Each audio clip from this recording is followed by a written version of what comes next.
स्वागत है।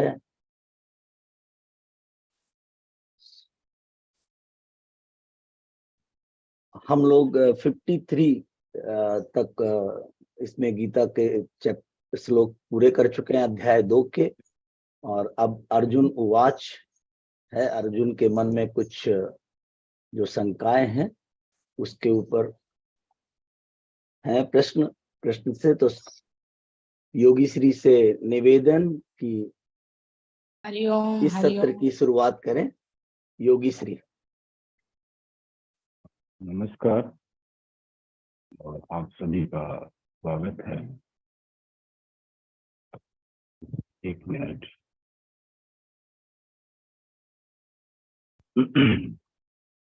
आप सभी को नमस्कार और आप सबका स्वागत है।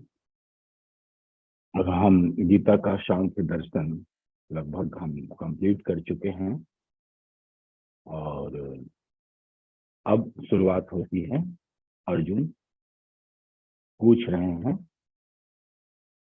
श्री कृष्ण से कि इतना कुछ जानने के बाद अगर एक इंडिविजुअल सक्सेसफुल हो जाता, सफल हो जाता, सफलता का यहाँ तात्पर्य है कि एक इंडिविजुअल व्यक्ति को परमात्मा के साथ ट्रांसेंडेंटल कॉन्शियसनेस जो पार है, ट्रांसेंडेंटल मतलब एब्स्ट्रैक्ट है और जो हमारे इंटेलिजेंस के बियॉन्ड है, चेतना है, उसके साथ जब कनेक्शन बन जाता है और व्यक्ति सांख्य को समझ जाता है, इस योग में प्रतिष्ठित हो जाता है, तो हम कैसे जाने कि एक्चुअली में वास्तविक रूप में हम उसे प्राप्त कर चुके हैं। कोई कल्पना, कोई इमेजिनेशन में नहीं है, उसकी हम जजमेंट कैसे करें। आपने देखा कि सांख्य दर्शन सबसे ज्यादा जजमेंट पर वर्क करता है कि इसकी हम जजमेंट, डिसीजन मेकिंग पे। तो अगर कोई व्यक्ति समाधिस्थ हो गया है, समाधिस्थ यहाँ होने का मतलब है कि एक्शन में भी वह उसको आत्मी परमात्मा के साथ जुड़ा हुआ है, तो उसकी हम परीक्षा कैसे करेंगे, कैसे जानेंगे। और यहाँ एक शब्द आता है जिसे हम कहते हैं स्थित प्रज्ञ। स्थित मीन्स एस्टैब्लिश्ड, प्रज्ञा।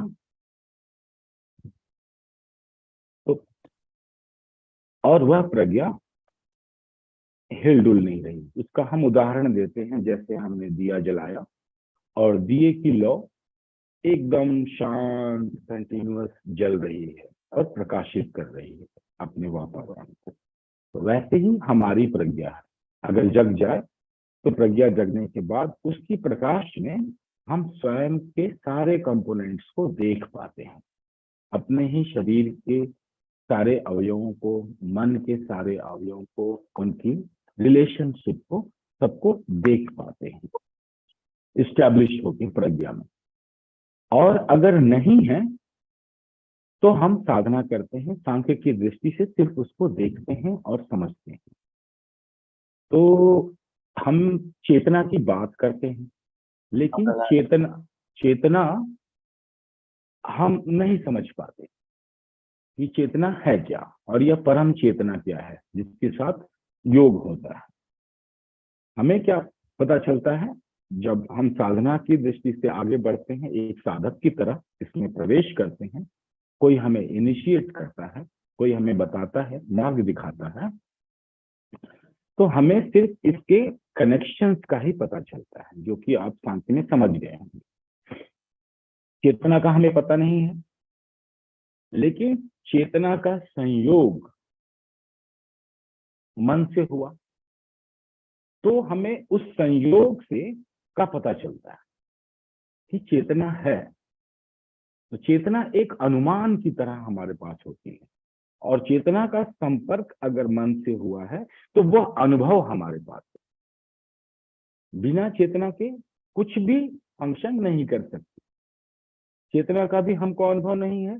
हमें क्या अनुभव होता है? चेतना की ऊर्जा का,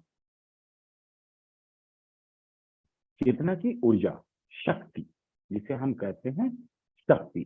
और इसीलिए बहुत सारे लोग सिर्फ शक्ति की उपासना करते हैं, क्योंकि चेतना नहीं पकड़ में आती है, लेकिन चेतना की शक्ति पकड़ में आ जाती है। कृष्ण नहीं पकड़ में आते हैं, लेकिन कृष्ण की शक्ति राधा पकड़ में आ जाती है, राधा से संपर्क बनता है और उससे ऊर्जा महसूस होती है प्रेम की। तो उस ऊर्जा का ही हम अनुभव कर सकते हैं। तो चेतना का संयोग किससे किससे होगा? चेतना का संयोग पहले आपकी इंटेलिजेंस से होगा। अगर आप अवेयर हैं, होश पूर्वक इसको देख सकते हैं, तो वह प्रज्ञा बन जाती है, तुरंत एनलाइटेंड कर देती है आपको। और जो भी घटना घट रही है उन सबको हम देख सकते हैं, प्रकाशित हो जाते हैं, जिसे हम कहते हैं प्रकाशित होना, एनलाइटेंड होना, समाधिस्थ होना या समाधि की झलक मिलना, सतोरी, छोटी समाधि, निर्जीव समाधि ना होके सभी समाधि संस्कार हैं और फिर भी समाधि का अनुभव हुआ। तो इस अवस्था को जब वो स्थिर होते चली जाएगी कंटिन्यूअस और हर एक परिस्थिति में स्थिर होगी, तो हम उसे स्थित प्रज्ञ कहते हैं। स्थित हो गया आदमी, स्थिर हो गया, और कोई भी सिचुएशन जीवन की उसकी इस प्रज्ञा के लॉ को प्रभावित नहीं करती। घटनाएं घटेंगी लेकिन उसकी प्रज्ञा की जो लॉ है वह मन, बुद्धि, शरीर इन सब के संयोग को प्रकाशित करती रहेगी, और वह व्यक्ति अपने अंदर देखता रहेगा कि मेरे अंदर क्या हो रहा है और चेतना कैसे वर्क कर रही, कैसे काम कर रही है। इसी समझ से वह निर्णय लेता चला जाता है, डिसीजन, राइट डिसीजन उसके जीवन में आते हैं। अगर लॉ गड़बड़ा गई, स्थिरता नहीं है, तो व्यक्ति बेचैन है, रेस्टलेस है, एंजाइटी है, बहुत सारी चीजें आती हैं। तो आंसर एक है कि इस प्रज्ञा का जागरण कैसे करें ताकि सारी समस्याओं का समाधान हो। हम सिर्फ साधना करके इसके संपर्क को जानते हैं। तो एक तरह से चेतना अनंत है, इनफाइनाइट है। तो और अगर सांख्य की दृष्टि से देखें तो हमारा भविष्य भी इनफाइनाइट हो जाता है और पास्ट भी इनफाइनाइट हो जाता है, दोनों तरफ अनंत हो जाते हैं। क्योंकि अगर हम कारण जानने की कोशिश करते हैं कि मैं ऐसा क्यों हूं, मैं ऐसा क्यों बोल रहा हूं, मेरे हाथ ऐसे क्यों मुद्रा बना रहे, ऐसे क्यों नहीं बना रहे, मैं वैसे नहीं, मैं ऐसे ही बात कर रहा हूं। तो अगर मैं इस कारण के पीछे जानने की कोशिश करूंगा तो मुझे पीछे जाना पड़ेगा। तो हमको किसी ने सिखाया, मैंने अपने गुरु से सीखा, नहीं माँ बाप ने हमें कंडीशनिंग दी, वहां भी अगर कारण नहीं मिलता तो सैद्धांतिक रूप से हमको मानना पड़ता है कि कारण इसके भी पीछे हो सकता है। मतलब हमारे जन्म के पीछे भी कारण हो सकता है। ये राइट थिंकिंग है, एक रेशनल थिंकिंग है। और अनुभविक रूप से अगर कोई व्यक्ति जाता है पास्ट लाइफ में और अपने कई जन्मों को देख सकता है, बाई चांस ऐसा हुआ है जो कुछ लोग करते हैं, वह उनके लिए सत्य है, हमारे लिए सत्य नहीं। जिसने अपने पास्ट लाइफ के जीवन को नहीं देखा उसके लिए तो सिर्फ अनुमान है और एक शब्द का प्रमाण है, लेकिन प्रत्यक्ष नहीं है। हर व्यक्ति को अपना ही प्रत्यक्ष जीना होता है और वही उसको रियल मोमेंट में उसको सपोर्ट करता है। सिर्फ इंटेलेक्चुअल नॉलेज एक्चुअल सिचुएशन में सपोर्ट नहीं करते। जो प्रत्यक्ष हुआ रहता है वही उसकी सामर्थ्य है और वही उसकी कमाई भी है, एक तरह से अर्जन भी है ज्ञान का, एक्चुअल ज्ञान का, वास्तविक ज्ञान का। तो सिचुएशन अगर बिगड़ गई, साइकोसोमैटिक आ गया। संध्या मसूरिया जी हैं?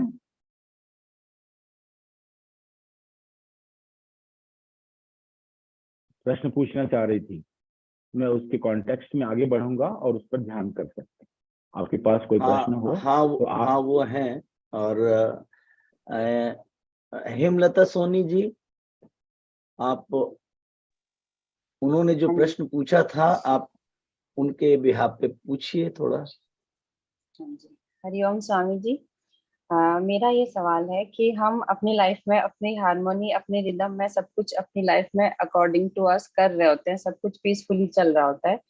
फिर सडनली हम आउटर एनवायरनमेंट में अपने फ्रेंड सर्कल्स एंड रिलेटिव से जो हमारे से अटैच हैं, उनसे हम कांटेक्ट में आते हैं, जिनकी हम बातें सुनते हैं। तो वहाँ के माहौल में अगर कोई नेगेटिविटी या लाइफ की अनएक्सपेक्टेंसी या फिर अनप्रिडिक्टेड है लाइफ, या हम जो कर रहे हैं वो एक दिन सब खत्म हो जाना है, इस तरह के थॉट से अगर एक पीसफुल माइंड कनेक्ट होता है तो उनसे इन्फ्लुएंस में आके वैसे थॉट पैटर्न में चला जाता है। तो उनके अंदर एक फियर उत्पन्न होता है कि इतना सब क्यों करना है, एक उत्साह कम हो जाता है लाइफ में कि जब सब खत्म ही होना है तो फिर ये सब चीजों, ये सब झमेलों की क्या हो सकता है। तो वो एक फियर फैक्टर, और उससे जो साइकोसोमेटिक इश्यूज उसके अंदर बॉडी में भी सिम्टम्स आने लगते हैं। तो वो अपने आप को कैसे वापस उस माइंडसेट को सेट करे कि नहीं, ये जो कहा गया है उससे ऊपर क्या थॉट हो सकता है कि मेरा फियर एंड जो एंजाइटी है वो कम हो जाए। तो उस पे थोड़ा आप प्रकाश डालिए योगेश जी। वही बातें आप कर रही हैं जो मैं कह रहा हूँ कि आंसर तो एक ही है।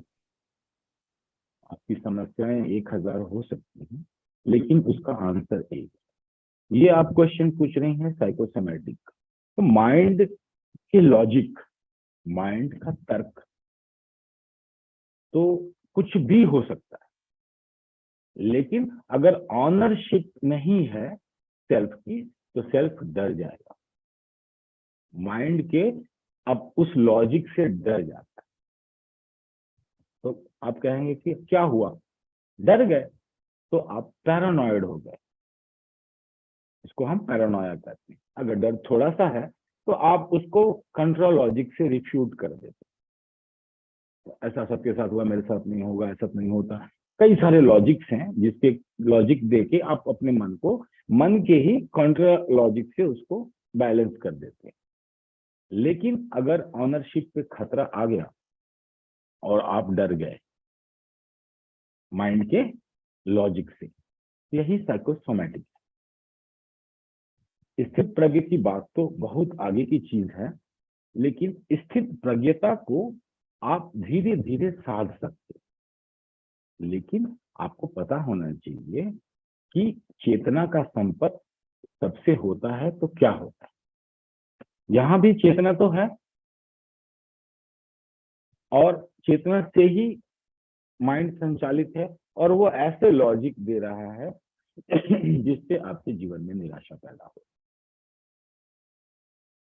आपका जो चलता हुआ तारतम्य था वो बदल रहा है, और आप घबरा रहे हैं कि इस बदलते हुए परिवेश में मैं अपनी प्रज्ञा को स्थिर कैसे रखूंगा या कैसे रखूंगी।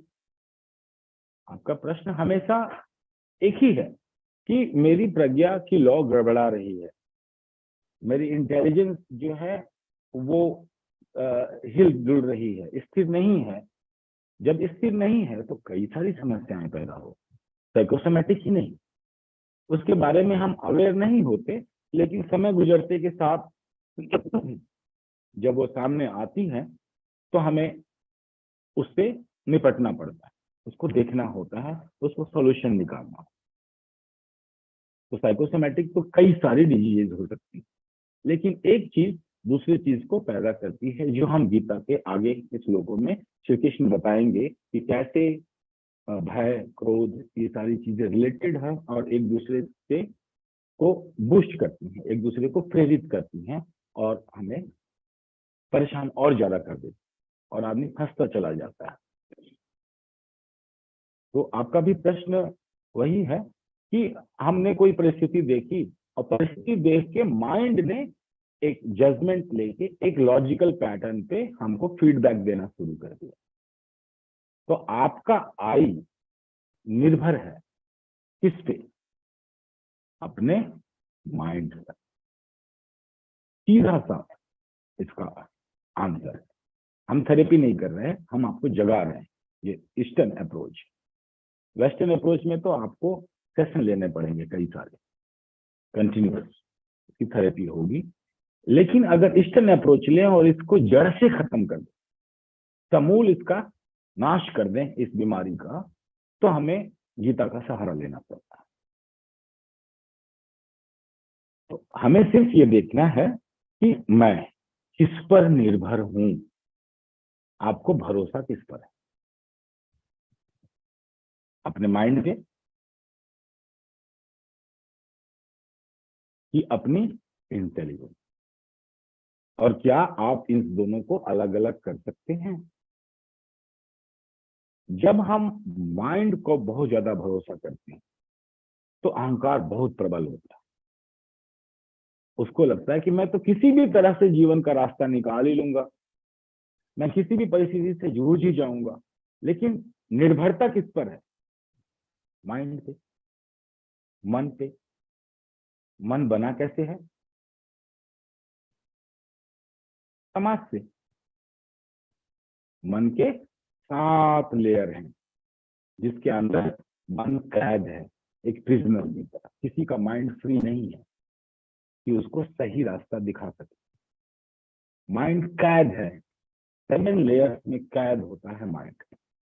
आपको लगता है कि ये मेरा इंडिविजुअल माइंड है, लेकिन ऐसा होता नहीं। बहुत छोटी सी किरण चेतना की माइंड में हल्का सा हमें रास्ता देते रहती, अन्यथा हम बिल्कुल एक कैदी की तरह जीवन जीते हैं अगर हम माइंड पर डिपेंडेंट है। मैं आध्यात्मिक रूप से बात कर रहा हूँ। पैसा कमाना, सक्सेसफुल होना, बिजनेसमैन होना, आप किसी भी माइंड के पैटर्न पे चल सकते हैं और सक्सेसफुल हो सकते हैं। और वो माइंड बिल्कुल मूड हो सकता है और आप सक्सेसफुल हो सकते हैं। हम गीता के आध्यात्मिक दृष्टि से बात कर रहे हैं। तो माइंड आपका क्या है? सबसे पहले माइंड को देखिए, जो सबसे बड़ा इंप्रेशन आपके ऊपर आता है, धर्म। सबसे ज्यादा डीप इम्प्रिंटिंग माइंड की इस पर होती है। फिर देश, कहां पैदा हो गए, देश, धर्म। फिर पूरा आपका कलेक्टिव समाज। फिर आपका एजुकेशन सिस्टम। और फिर परिवार। और फिर आपके माँ बाप। और उसके बाद इन सब किससे फिल्टर होता हुआ आपका इंडिविजुअल माइंड डेवलप होना शुरू होता है, राइट एंड रॉन्ग।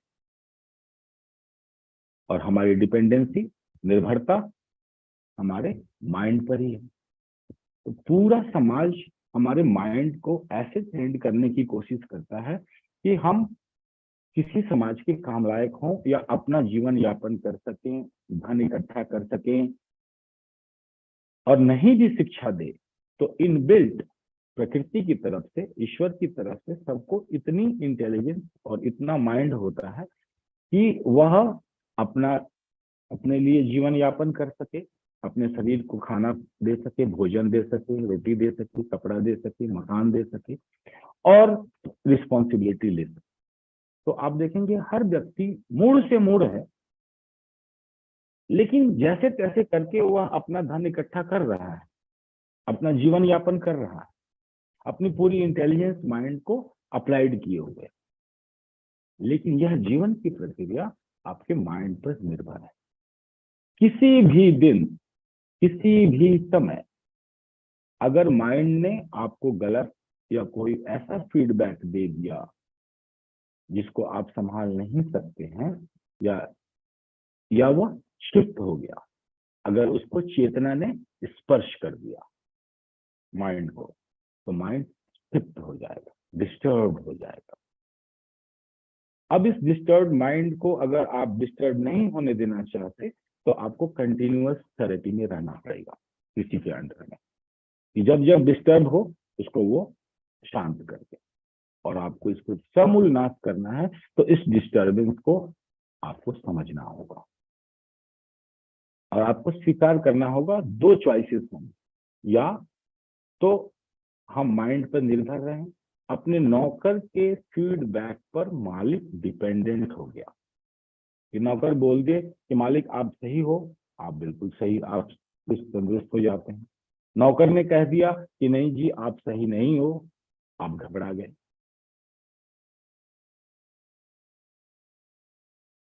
माइंड ने एक सिचुएशन को जज किया। स्वाभाविक है कि चेतना कभी न कभी सबको स्पर्श करती। भगवान बुद्ध को एक मरते हुए आदमी को देखा और चेतना ने उसे क्षिप्त कर दिया और उन्हें दिख गया कि मेरी भी मृत्यु है, मैं भी मर जाऊंगा। एक बूढ़े आदमी को देखकर चेतना क्षिप्त हो गई। एक रोगी आदमी को देखकर चेतना से मन फिर क्षिप्त हो गया, डिस्टर्ब हो गया, वह सोचने लगा कई सारे लॉजिक। तो जिस भी परिस्थिति को आप देखते हैं, हम थोड़े से एम्पैथी है हमारे अंदर या ज्यादा है, हर व्यक्ति अपने प्रारूप को उसके अंदर देखता है। हर परिस्थिति को, आप किसी हंसते खिलखिलाते बच्चे को देख तो आप हंसने लगते हैं। आपके अंदर एक बचपना जाग जाता है और आप आइडेंटिफाई होके उस समय के लिए बच्चे बन जाते हैं। तो हर एक परिस्थिति से आप किसी भिखमंगे को भीख देते हो, उस भिखमंगे को देखकर आपके अंदर एक इमेजिनेशन माइंड स्टिमुलेट करता है कि मैं अगर इस परिस्थिति में होता तो। जैसे ही वो चीज आपके अंदर आती है, आपका हाथ जेब में जाता है और जो है निकाल के आप उसको पकड़ा देते। लेकिन यह एक्ट हुआ कैसे? आपकी एम्पैथी से, तादात्म्य, मन का इन्वायरमेंट से तादात्म्य बनने। हम गर्व करते हैं भारत पे, मोदी जी कोई काम करते हैं और यहाँ एक आदमी ऐसा उछल रहा होता है जैसे उसी ने किया, वही कर रहा है, सारा देश उसी ने चलाया है, उसी ने डिसीजन लिया है, और उसकी छाती 56 इंच की हो जाती है। मैंने किया, क्या हुआ? मन का तादात्म्य बना। तादात्म्य में आपने अपने आप को उसमें प्रोजेक्ट किया और यह कंटिन्यूअस चल रहा है। आप अपना प्रोजेक्शन माँ में, बाप में, बच्चे में, भिखमंगे में, सड़क किनारे किसी छोटे बच्चे को रोते बिलखते देखते हैं, भीख मांग रहा है, तो आपको तुरंत तादात्म्य बनता है, मेरा बच्चा अगर ऐसा होता तो। माइंड का काम ही है सिमुलेट करना। एक इंस्ट्रूमेंट है, एक कंप्यूटर है जो आपको नॉलेज दे रही है इन्वायरमेंट की, और जितना ज्यादा एक्चुअल दे सके वो उतना अच्छा माइंड है। और इसी आधार पे हम कहते हैं कि प्रेम समाधि सबसे आसान है। क्या होता है प्रेम? आपने श्री कृष्ण से प्रेम किया तो आपको लगेगा आप एम्पैथिक से जुड़ जाएंगे, आपको डिफरेंस नहीं लगेगा, माइंड जुड़ गया और जुड़ के फीडबैक देगा कि मैं श्री कृष्ण हूं। आप शिव की साधना करते हैं, माइंड आपका जुड़ जाता है और माइंड के लिए ये सत्य है कि मैं शिव हूं। तादात्म्य से कोई शक्ति की उपासना करता है, उससे जुड़ जाता है। तो जब हम ईश्वर से जुड़ते हैं तब तो हमें ठीक है, अच्छा लगता है, दूसरे लोग भी सपोर्ट करते हैं, किसी से भी जुड़ता रहता है। लेकिन अगर यह सीमा से ज्यादा हो गया तो बीमारी हो जाती है। कोई भी चीज एक लिमिट के बाहर मतलब उस पर से आपका नियंत्रण खत्म हो गया।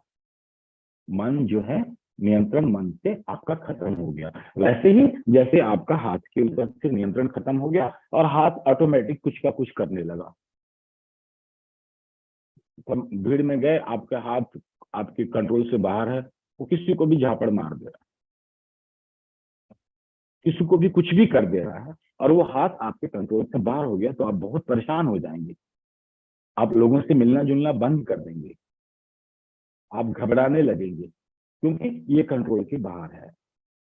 वैसे ही मन जब हमारे नियंत्रण से बाहर जाने लगता है और उस फीडबैक को हमारी चेतना का जुड़ाव, हमारी चेतना का जुड़ाव इंटेलिजेंस से नहीं हुआ होता और डिपेंडेंसी पूरे माइंड पर होती है, तो ये हम कहते हैं कि ये साइकोसोमैटिक इश्यू शुरू हो गया।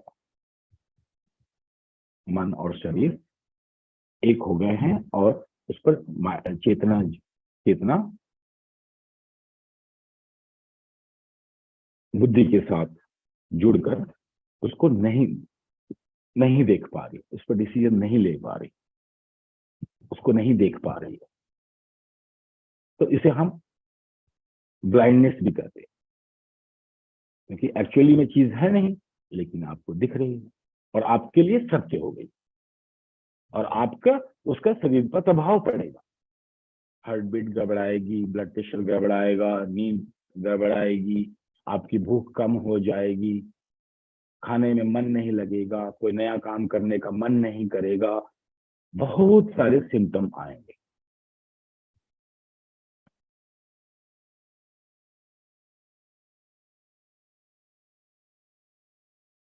अब इसका आंसर श्री कृष्ण देते हैं। सांख्य, जितनी भी प्रॉब्लम्स हम अपने आप से कर सकते हैं, देख सकते हैं या हो सकती है, सांख्य उन सबका निदान करता है। गीता का दूसरा चैप्टर सांख्य सबका निदान बताता है, क्योंकि यह बता रहा है कि आपको 100% परफेक्ट मूवमेंट कैसे लेनी है संसार में।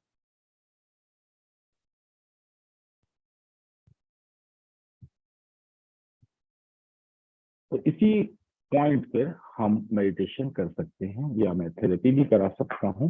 और जरूरत नहीं है कि हर व्यक्ति बीमार हो, लेकिन संभावना सबके साथ है कि आज नहीं तो कल आपकी चेतना जगेगी ही जगेगी। आपको अपनी मृत्यु के बारे में सोचना ही पड़ेगा और आपके पास ये ख्याल आएगा ही आएगा कि मैं मरूंगा या सिचुएशन किसी भी तरह से मेरे जीवन में बदल सकती है।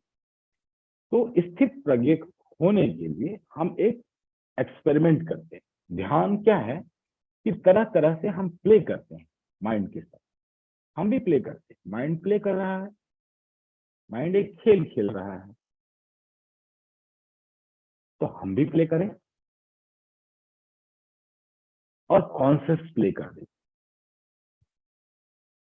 कॉन्शियस प्ले करते ही सीरियसनेस खत्म हो जाती है माइंड।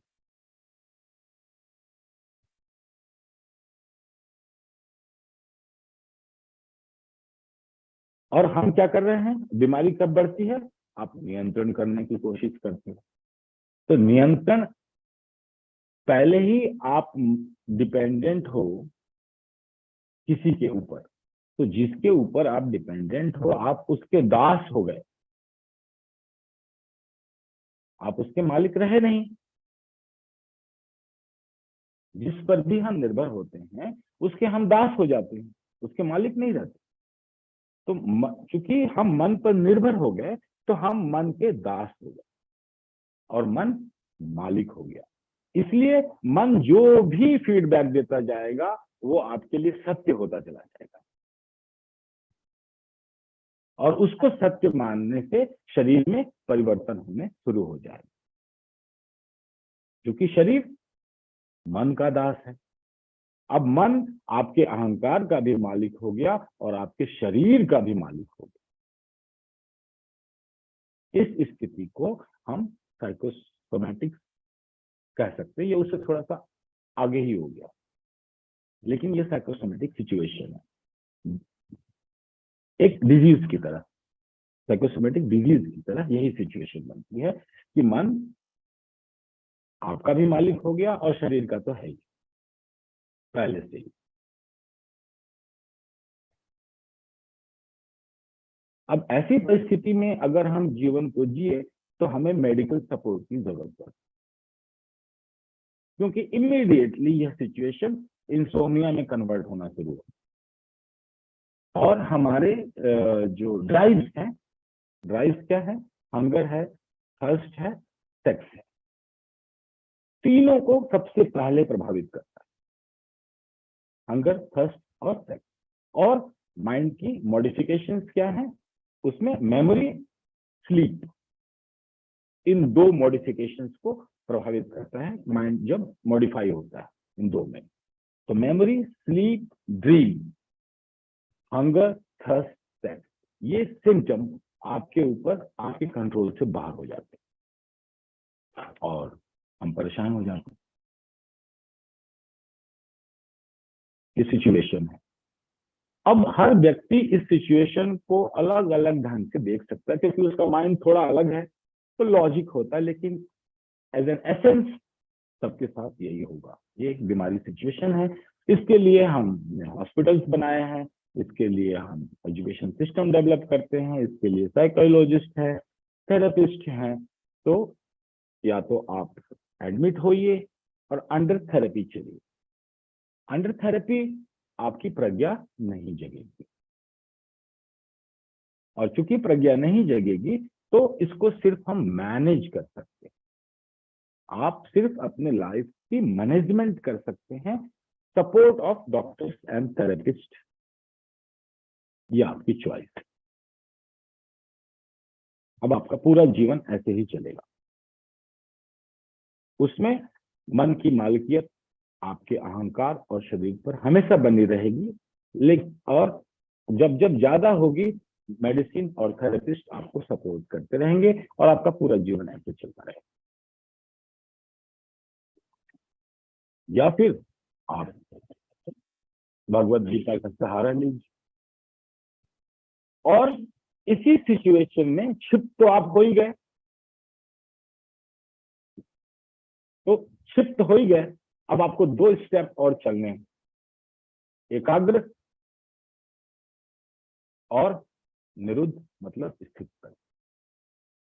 या तो आप 2 स्टेप आगे जाइए या फिर वहीं पर उसको मैनेज करते रहिए। मैनेजमेंट चलता है, जड़ से खत्म नहीं होगी। एक सिम्टम को मैनेज करेंगे, दूसरा सिम्टम आ जाएगा, उसको मैनेज करेंगे, तीसरा सिम्टम आ जाएगा। तो चॉइस है। और आपको पता है कि सांख्य दर्शन की दृष्टि से हर व्यक्ति पूर्णतः स्वतंत्र है, थोड़ा बहुत नहीं, 100% स्वतंत्र है अपने चुनाव लेने के लिए, और इसमें ईश्वर भी कुछ नहीं कर सकता।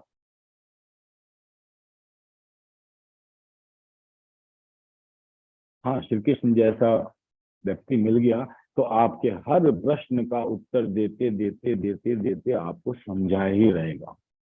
ऐसा अर्जुन जैसा कठिन शिष्य मैंने नहीं देखा कभी। ऐसा कठिन शिष्य अगर किसी को मिल जाए तो वो उल्टा उसी को अपना शिष्य बना ले जो उसको ज्ञान दे रहा है। ऐसी लॉजिक मान ही नहीं रहे कुछ भी। इतना बताने के बाद भी फिर आप बोलते हैं कि अब आप लक्षण बताइए, प्रूफ कीजिए, हमको प्रमाण दीजिए कि भाई हम अपने अंदर कैसे जाने और दूसरे को कैसे जाने कि ये स्थित प्रज्ञा है कि नहीं, समाधिस्थ है कि नहीं, इसको ईश्वर प्राप्त हुआ है कि नहीं। अब पूरा हमको उसकी सिम्टम बताइए, पूरा लॉजिक, प्योर लॉजिक। जैसे किसी एलिमेंट को पहचानते हैं, भाई ये सोना है कि नहीं, तो उसको हिट करेंगे तो गलेगा कि नहीं गलेगा, इसको खींचेंगे तो बढ़ेगा कि नहीं बढ़ेगा, इसको मिलाएंगे किसी के साथ तो इसका क्या हो जाएगा। अब श्री कृष्ण इनको पूरा ज्ञान देंगे कि ये सिम्टम समझो और तब डिसाइड करो कि तुम हो, मैं हूं कि नहीं हूं। सबसे बड़ा तो क्वेश्चन मार्क श्री कृष्ण ही है, वहां वो क्वेश्चन मार्क लगा रहे हैं। सामने व्यक्ति खड़ा है, कह रहे हैं कि मुझे परिभाषा दीजिए ताकि मैं देख सकूं कि आप भी स्थित प्रज्ञ हो कि नहीं हो। किस लिए मांग रहे हैं? कि मैं विश्वास कैसे करूं? यही सांख्य है। फुल डाउट, कंप्लीट डाउट दे रहा आपको। माइंड जो आपको फीडबैक देगा इन्वायरमेंट से, उस पर पूरा डाउट है, 100% डाउट कर रहे हैं। हम मान ही नहीं रहे किसी बात को, माइंड के फीडबैक को नहीं मान रहे हैं। हम मन की गुलामी स्वीकार नहीं है हमें। माइंड के फीडबैक को हम सत्य नहीं मानते।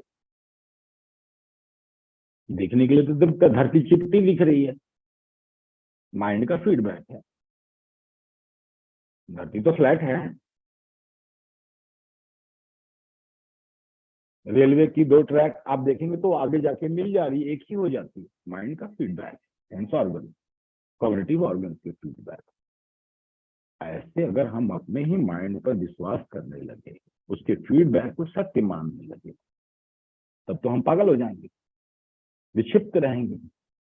और सबके साथ हो क्या रहा है, डिग्रियों का फर्क है। जो भी आदमी अपने माइंड के फीडबैक को सत्य मान रहा है, माइंड तो कुछ भी दे सकता है, कॉग्निटिव ऑर्गन्स तो कुछ भी देखते, तो हमें रैशनल अप्रोच लेना पड़ेगा, एकदम रैशनल अप्रोच, और प्रत्यक्ष का प्रमाण चाहिए। लेकिन प्रत्यक्ष का प्रमाण ऐसा नहीं जो कॉग्निटिव ऑर्गन्स दे रहे हैं, वो तो सामने प्रत्यक्ष प्रमाण दे रहे हैं कि धरती फ्लैट है, आकाश जो है मिल रहा है धरती से, प्रत्यक्ष प्रमाण है। इसको हम प्रत्यक्ष नहीं कहते, ये अप्रत्यक्ष है, ये आपकी आंखों की सीमा है, आपकी लिमिटेशंस हैं जानने की। जो आप देख रहे हैं वो नहीं है। तो दूसरा अप्रोच लेते हैं। अब अप्रोच क्या बचता है, सिर्फ मैथमेटिक्स बचता। अब मैथमेटिकल सिद्धांतों पे हम सोचते हैं, देखते हैं, कैलकुलेट करते हैं और उसका प्रत्यक्ष में प्रमाण लेते हैं। यही सांख्य, हिंदू धर्म की, सनातन धर्म की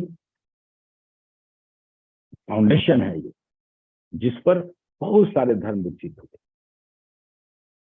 कई सारे धर्म विकसित हुए।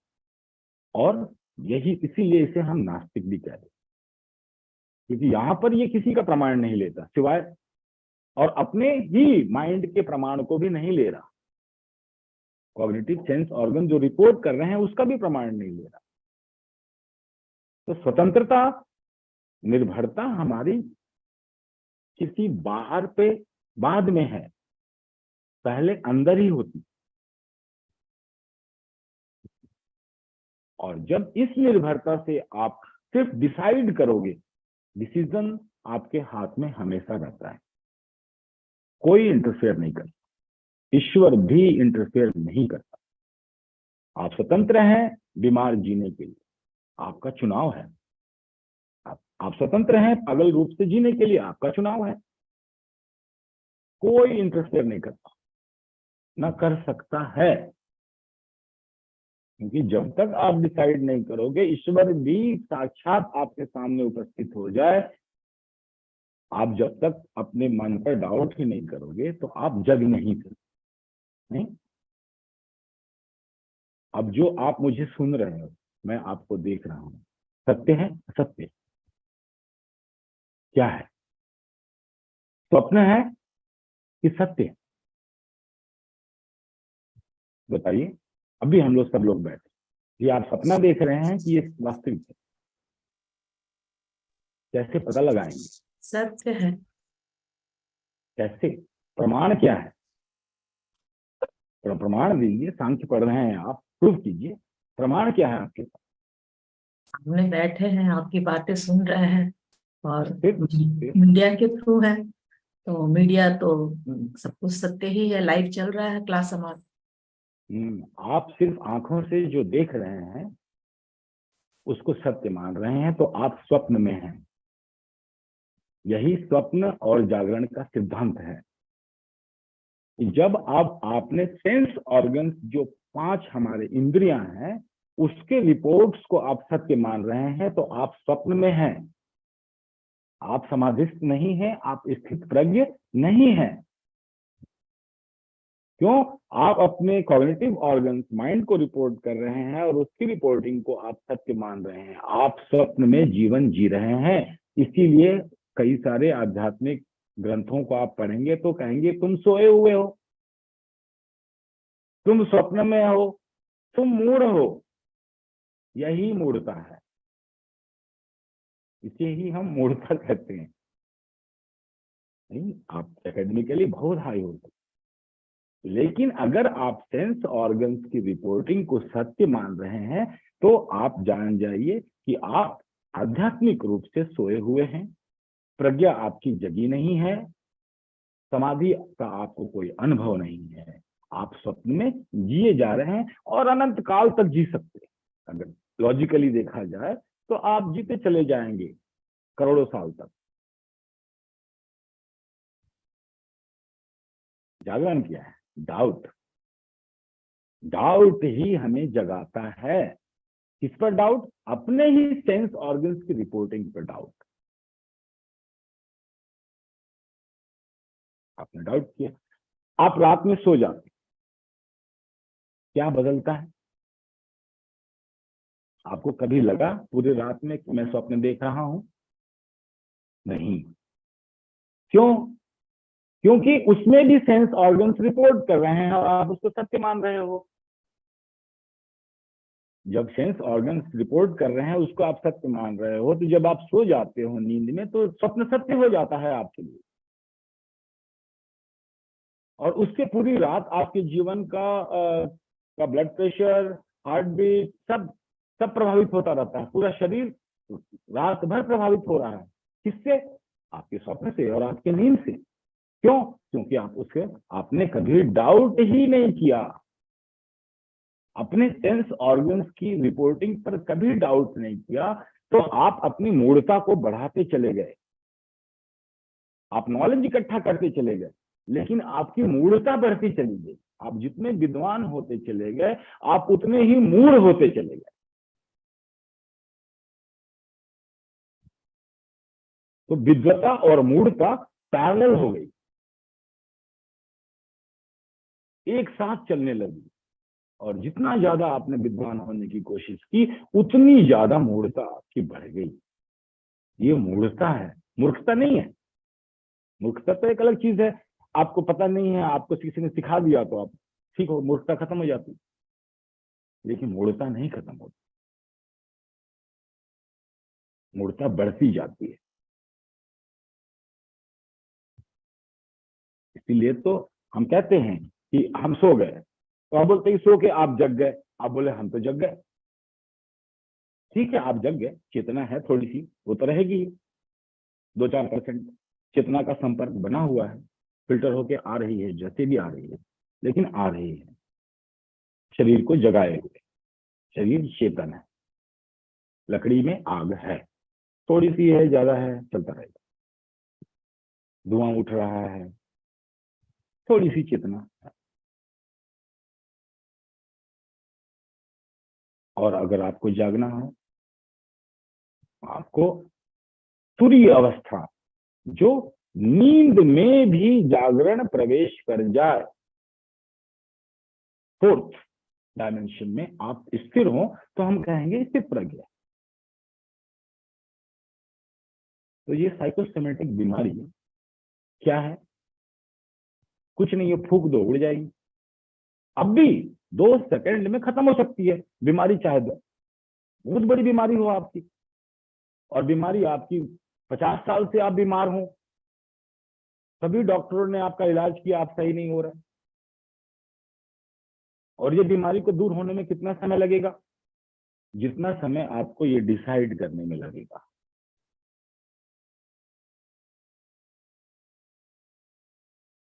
कि मुझे चेतना जगानी है कि नहीं जगानी, इसका सिर्फ एक निर्णय है। ये इसकी क्षमता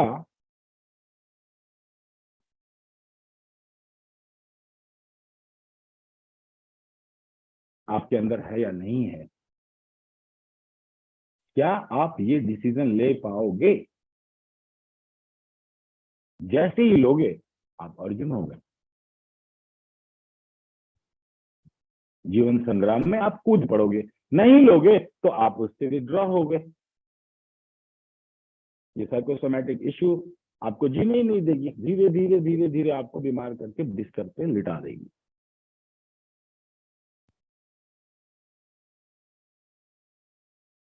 और सही होना हो तो एक डिसीजन हो, थेरेपी की तरह चलना हो तो पूरा जीवन इसको मैनेज कीजिए, आपकी चॉइस है। या तो इसको मैनेज कीजिए, या फिर बढ़ती जाएगी, आपको जीवन से, रणभूमि से अलग कर देगी, और आप अपने एक गुफा में कैद हो जाओगे माइंड। कैदी बना देगी, आप एकदम प्रिजनर की तरह जीवन हो जाए। या फिर डिसाइड करो कि चेतना जगाएंगे, स्थित प्रज्ञ होंगे। और ये तीनों डिसीजन कोई किसी को नहीं दे सकता, हर एक इंडिविजुअल को यह डिसीजन स्वयं लेना होगा। और आपको क्या करना क्या है साइकोसोमैटिक इश्यू से निकलने के लिए? आपको सिर्फ अपने कॉग्निटिव ऑर्गन्स पे डाउट करना है, उसको आपने सत्य मान लिया। आपकी आंखों ने एक सिचुएशन में एक आदमी को देखा कि उस आदमी ने पूरा जीवन लगा दिया धन कमाने में। जैसे आप विटनेस कर रहे हो, एक उदाहरण दे रहा हूं कि आप एक आदमी की मरणासन अवस्था में उसे देखने के लिए गए, वह आदमी बहुत सक्सेसफुल रहा, उसने बहुत धन कमाए, बाल बच्चे थे, सब कुछ है, और निरी अवस्था में ऐसे साइकोसोमैटिक सिचुएशन में उसकी मृत्यु हो रही है। अगर आप उसको देखोगे तो आपको जागोगे नहीं, एम्पैथी बढ़ेगी, आप अपने आप को उस जगह पे पोस्ट करोगे, और वह जो अनुभव कर रहा है उसको अनुभव करने का हम प्रयास करते हैं। हम जब भी किसी से जुड़ते हैं तो क्या जानते हैं, हम आपसे जुड़े तो आप जो महसूस कर रहे हो वो मैं महसूस करने का प्रयास करूंगा, तभी तो आपसे जुड़ूंगा, तभी तो हमारा प्रेम होगा, तभी तो हमारा संबंध बनेगा। तो ये माइंड है, ऐसे माइंड से रिलेशनशिप बनते हैं। तो कोई भी परिस्थिति विटनेस करोगे तो अपने आप को उस जगह पे आप ले जाके रखते हो, तभी आप प्रभावित होते हो। मतलब मैं सेंसिटिव हूँ, मैं बहुत ज्यादा सेंसिटिव हूँ, मतलब आपको बहुत ज्यादा उसका फीडबैक मिल रहा है, बहुत ज्यादा सेंसिटिव। और कुछ लोग बिल्कुल सेंसिटिव नहीं है, उनको कोई फर्क नहीं पड़ता। तो सेंसिटिव होना अच्छी बात है, क्योंकि आपका इंस्ट्रूमेंट सेंसिटिव है, फंक्शन कर रहा है, लेकिन उसको सत्य मान लेना। आपने डाउट नहीं किया क्योंकि आपने कभी स्थित प्रज्ञ होने की प्रैक्टिस नहीं। आप सोए रहो, जिसको पतंजलि मूर्ता कहते हैं। चेतना को जगाने के लिए आपको सिर्फ एक डिसीजन लेना है। डिसीजन में क्या है, अब आप जब डिसीजन ले लोगे होगा क्या, परिणाम देखिए आप, कि अभी तक आप मान के चल रहे हो कि मैं जगा हुआ हूं और मैं सो रहा हूं और मैं नींद में हूं। मॉडिफिकेशन, जो मॉडिफिकेशन, लेकिन आपको पता नहीं चलता जब आप सपना देख रहे हैं। बाद में आप इन्फ्रेंस लेते हैं, अनुमान लेते हैं, चेतना के पास जो अनुभव है उस पर आप अनुमान लेते हैं कि मैं सपने देख रहा था, मुझे बहुत गहरी नींद आई। लेकिन जब आप डाउट कर दोगे अपने ही कॉग्निटिव ऑर्गन पे, रिपोर्ट पे, तो डाउट कर, जैसे आप रात में सपना देख, वो सपना तब तक कंटिन्यू है जब तक उसको आप सत्य मान रहे हो। जैसे ही आपको ख्याल आया कि यह स्वप्न है, स्वप्न कंटिन्यू नहीं रह सकता, आप उसी समय जाग जाओगे स्वप्न में। चेतना के दूसरे स्टेट में आप अवेकेंड हो जाते हो, ड्रीम में अवेकनिंग हो गई, और एक अलग अनुभव है। तब आपको उस समय चेतना का अनुभव होगा, अगर आपने आंखें नहीं खोली तो। और इतना आनंद है, इतना आनंद है, एक बार भी आपको झलक मिल जाए, स्वप्न चल रहा है और स्वप्न में आपको पता चल गया कि ये स्वप्न है, आपने डाउट कर दिया, मतलब आपकी ईगो आई, जो साधक है, वो इतना जगने लगा है कि उसने अपने कॉग्निटिव ऑर्गन्स को ड्रीम में डाउट किया, स्वप्न में, और डाउट करते ही स्वप्न, क्या बचेगा? सिर्फ आनंद और चेतना, कुछ नहीं बचेगा। ये एक अनुभव है। तो यह बीमारी आपकी चॉइस है, जिसमें हम कोई कुछ नहीं करते। मैनेजमेंट करना हो तो मैं हर सप्ताह एक सेशन लेते रहिए, मैं मैनेज करता रहूंगा। आप सब काम होते रहेंगे, लेकिन बिल खानी पड़ेगी कंटिन्यूस हर सप्ताह। मैनेजमेंट चलता रहे। लेकिन जगना हो और इसको जड़ से खत्म करके स्थित प्रज्ञ की स्थिति में जाना है, जिसकी बात श्री कृष्ण कर रहे हैं, तो आपको अपने सेंस ऑर्गन से डिपेंडेंसी हटानी पड़ेगी। उसके रिपोर्ट्स को सत्य नहीं मानेंगे, हम डाउट करेंगे और सैद्धांतिक रूप से हम जीवन को देखना शुरू करें कि क्या यह जमीन और आसमान क्या वास्तव में मिल रहे हैं, क्या यह रेलवे की ट्रैक दोनों हमें एक दिखाई दे रही है आगे जाके, तो क्या यह वास्तव में ये एक दूसरे के पास आ रही है। आपने सत्य का अन्वेषण शुरू कर दिया, बीमारी तो कब की खत्म हो जाएगी। तो एक तरह से साइकोसोमेटिक हर इश्यू सिर्फ एक ड्रीम पैटर्न है। आप स्वप्न में एक स्वप्न देख रहे हो, भालू आपको दौड़ा रहा है और आप भागे जा रहे हो। भालू दौड़ा रहा है, आप भाग रहे हो, आपकी हार्ट बीट बढ़ी हुई है, आप परेशान हैं, एंग्जाइटी है, जान पर आफत है, सब चल रहा है, और जैसे ही भालू ने पकड़ा आप डर गए। फिर आप बोलोगे अरे ये तो स्वप्न है, लेकिन धड़कन फिर भी तेज चल रही है, थोड़ी देर चलेगी। वैसे ही ये साइकोसोमेटिक इश्यूज है। अगर हम चेतना की दृष्टि से देखते हैं, स्थित प्रज्ञ होने के रास्ते पर देखते हैं, तो इसमें एक ड्रीम पैटर्न है और आपका कॉग्निटिव ऑर्गन, माइंड जो रिपोर्ट कर रहा है कॉग्निटिव ऑर्गन के साथ मिलकर, उसको आप सत्य मान लें। तो ये दो रास्ते हैं, एक जागरण जो परमानेंट सॉल्यूशन है, एक जागरण नहीं करना है तो क्षिप्त अवस्था को मैनेज करना है। मॉडर्न मेडिसिन इलाज किसी का नहीं कर सकती, सिर्फ मैनेज कर सकती। कोई भी चीज का इलाज नहीं है, सिर्फ मैनेजमेंट है। हम मैनेज करेंगे, आपके ब्लड प्रेशर को मैनेज करेंगे, शुगर को मैनेज करेंगे, जो भी सिम्टम साइकोसोमेटिक हो गया हम सिर्फ मैनेज करेंगे। इलाज है ही नहीं, क्योंकि इलाज इस पद्धति में होता ही नहीं। इसका एक ही इलाज है, आपको दर्शन का सहारा लेना पड़ेगा, और सांख्य जैसा कोई दर्शन नहीं है जो आपको, कोई बिलीफ सिस्टम नहीं है। लेकिन सांख्य के लिए लोग हिम्मत नहीं कर पाते, हिम्मत नहीं होती लोगों को करने की, क्योंकि पूरी रिस्पॉन्सिबिलिटी आपके हाथ में आ गई। तो इतनी बड़ी रिस्पॉन्सिबिलिटी उठाने की कोई हिम्मत नहीं कर पाता।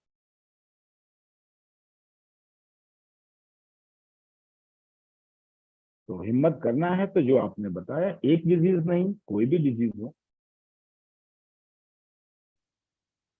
आपको सिर्फ डाउट करना है अपने सेंस ऑर्गन्स की रिपोर्टिंग पे, जो माइंड आपको रिपोर्ट कर रहा है, उसी समय चेतना जग जाती और आपको एक प्रकाश मिलेगा, और जो सत्य है उसका एक बिजली चमकेगी, जैसे बिजली चमकती है थोड़ी देर के लिए, जैसे बल्ब जल जाता दिमाग में, एक लाइट जलता है, एनलाइटेंड हो गए, तो एक सेकंड के लिए आप एनलाइटेंड, लेकिन वो एक सेकंड में वो जो ड्रीम का पैटर्न है वो डिस्ट्रॉय हो जाएगा हमेशा के लिए, और वो बीमारी से आपको मुक्ति मिल जाएगी। ये एक तरीका है।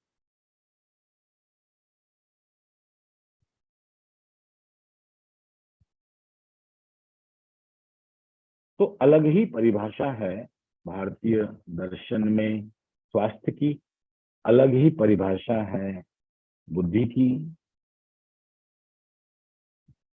और अलग ही दृष्टि है कैसे मन, शरीर और आत्मा, अहंकार, ये सब एक दूसरे से और व्यष्टि और समष्टि कैसे जुड़ी है। ये एक दृष्टि है जो हमें सांख्य देता है। हिम्मत वाले लोग ही चल पाते हैं, और इसीलिए गीता का पहला अध्याय सांख्य से शुरू होता है। Complete doubt, full doubt. परमात्मा ज्ञान दे रहा है, लेकिन हमको आपको ज्ञान नहीं चाहिए, बिलीव नहीं करेंगे, हम आपके हर पर डाउट करें, क्योंकि रिपोर्ट तो हमारे सेंस ऑर्गन ही दे रहे हैं। तो हम डाउट करते चले जाते हैं जब तक कि डाउट की कोई संभावना नहीं। और प्रत्यक्ष प्रमाण हमारे सामने आता है। इसको करेंगे, रात में आप नींद में सोएंगे, स्वप्न चलेगा और स्वप्न में आपको पता चल जाएगा कि मैं स्वप्न देख रहा हूं। और स्वप्न चाहे आप स्वर्ग में हो, चाहे आप नरक में हो, चाहे ईश्वर आपको साक्षात स्वप्न में दर्शन दे रहे हो और आपको भालू दौड़ा रहा, कोई फर्क नहीं पड़ता, टूट जाएगा, दोनों टूटेंगे।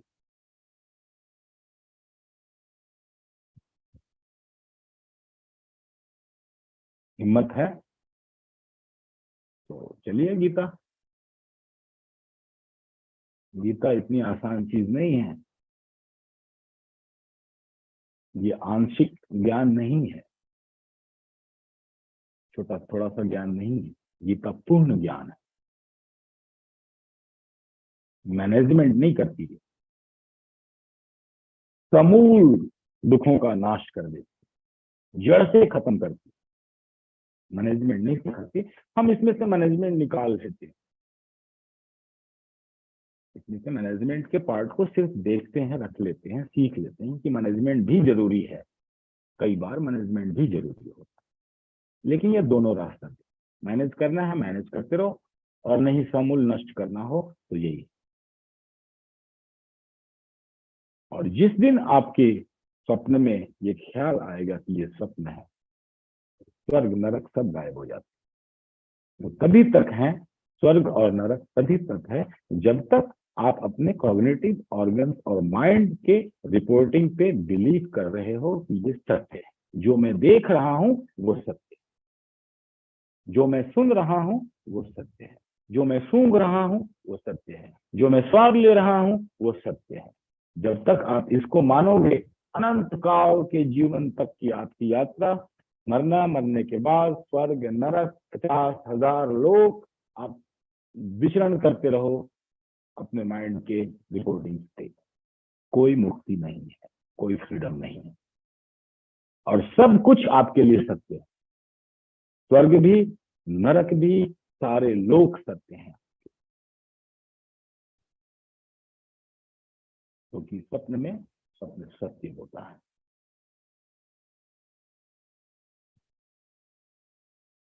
हटाइए, प्रत्यक्ष का प्रमाण बनिए। किसी न किसी रात आपको स्वप्न में समझ में आएगा कि ये स्वप्न है, और पहली दफा आपको चेतना और उसका आनंद,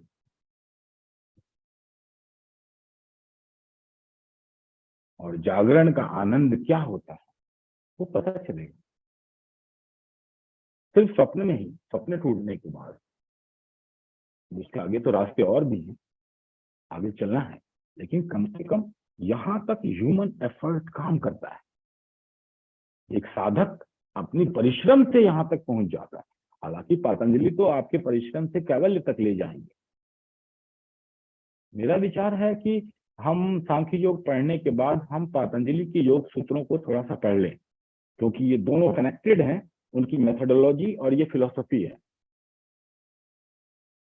तो इसके पूरा सूत्र तो नहीं पढ़ेंगे, लेकिन जो रिलेवेंट है मैं उनमें से एक ऐसा 10, 20, 50 लोग उठाऊंगा जो आपको साधना में हेल्प करेंगे और रिलेट करेंगे। दोनों को जोड़ना पड़ेगा। एक मेथोडोलॉजी है, प्रक्रिया है साधना की, और यह दृष्टि है सांख्य की।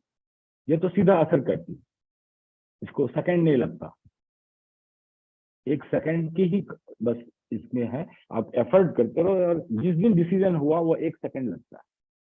तो आपकी बीमारी 1000 साल की रहती है, या बहुत गहरी बीमारी हो, या 50 मुसीबतें हो जीवन की, लेकिन दर्शन 1 ही सेकंड का काफी होता है। 1 सेकंड का दर्शन। और वैसे जैसे कि अंधेरा सदियों से पड़ा है, और रोशनी की एक किरण ये नहीं देखती कि ये अंधेरा कितने सदियों से था, वो उसी क्षण दूर होता है। तो मैं आपके ऊपर छोड़ता हूँ, चुनाव है आप कि मैं आपकी थेरेपी करूं, आपको मैनेज करूं, कि आप जागना चाहेंगे, कि आप इस दृष्टि को लेंगे और अपनी परिभाषा बदलिए अगर आप अपने सेंस ऑर्गन्स की रिपोर्टिंग को सत्य मान रहे हैं तो या तो आप स्वर्ग में रहेंगे या नरक में रहेंगे, दोनों में से कोई एक में आप रहेंगे ही रहेंगे, लेकिन सत्य नहीं मिलेगा। स्वर्ग में होना प्रज्ञा नहीं है, सत्य का ज्ञान, स्वर्ग की आकांक्षा प्रज्ञा नहीं है।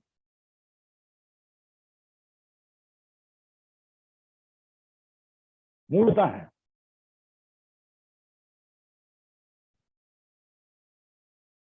और एक ही परिभाषा है मूढ़ता कि मूढ़ होना मतलब सोए रहना, आध्यात्मिक रूप से सोए रहना। और जब तक आप सोए रहोगे, जब तक माइंड सेंस ऑर्गन से की रिपोर्टिंग को जो भी ला रहा है उसको आप सत्य मानते। और माइंड प्योर है नहीं, कंडीशनड है। और कंडीशन एक जगह से नहीं है, जबरदस्त कंडीशंस है। रिलीजन है, आपका देश है, आपका स्टेट है, आपकी जाति है, आपका धर्म है, आपका परिवार है, समाज है, माँ बाप है, भाई, कहां कहां से नहीं चल के आपका माइंड बना है। ये आपको प्योरिटी में तो कुछ दिखाई नहीं सकता।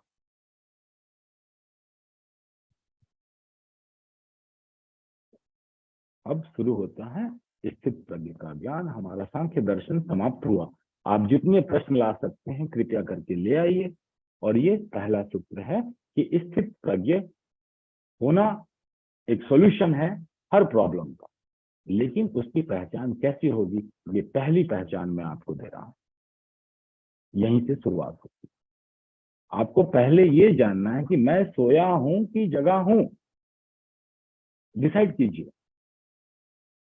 लोग क्या करते हैं, ध्यान करते हैं।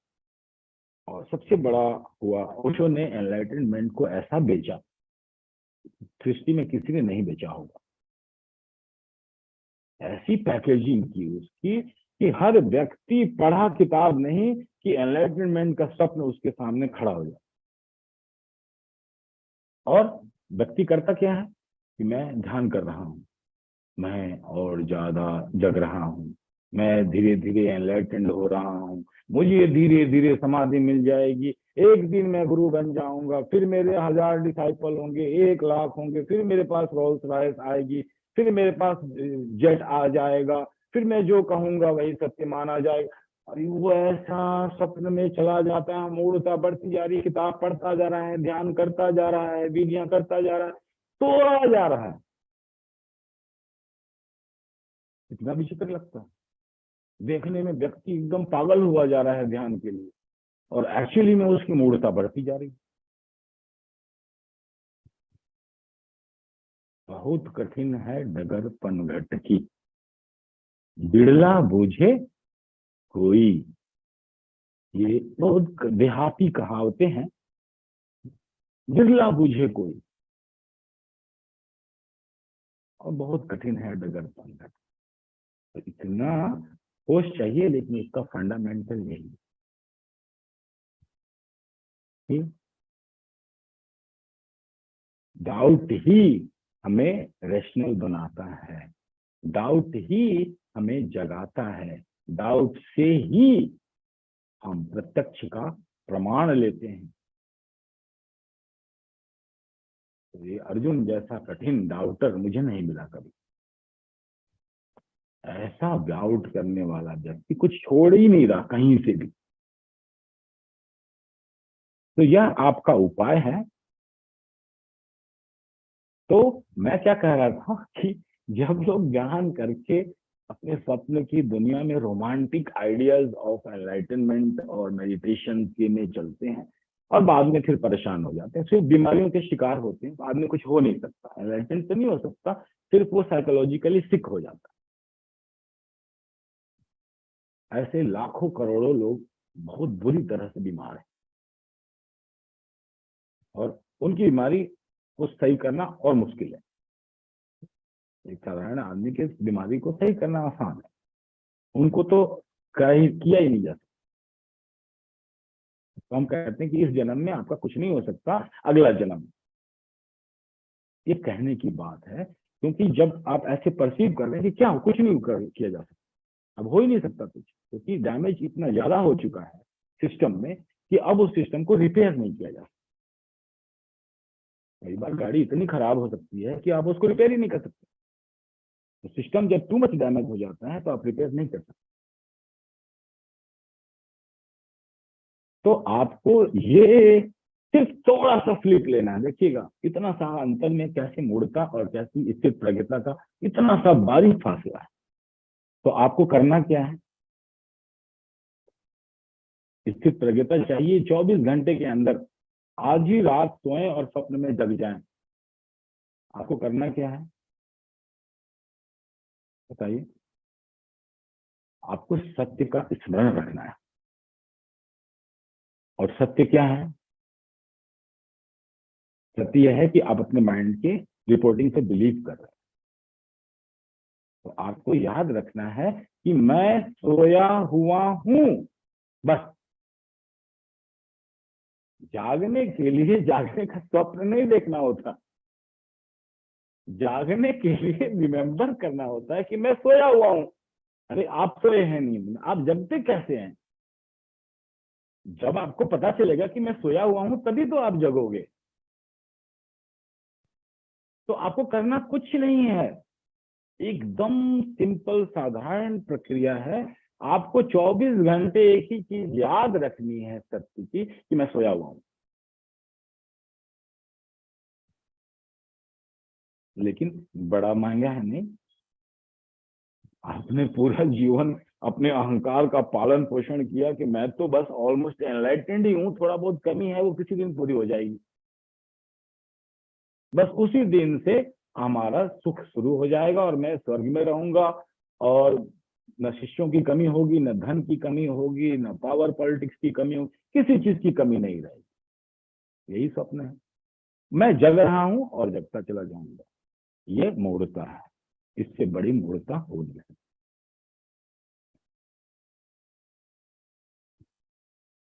आपको नहीं लगता कि करोड़ों लोग ध्यान कर रहे हैं और कुछ हो ही नहीं रहा? जिनके हमारी अंगुलियों पे वही बुद्ध, महावीर, श्री कृष्ण, राम, जिनके 10-20 लोग।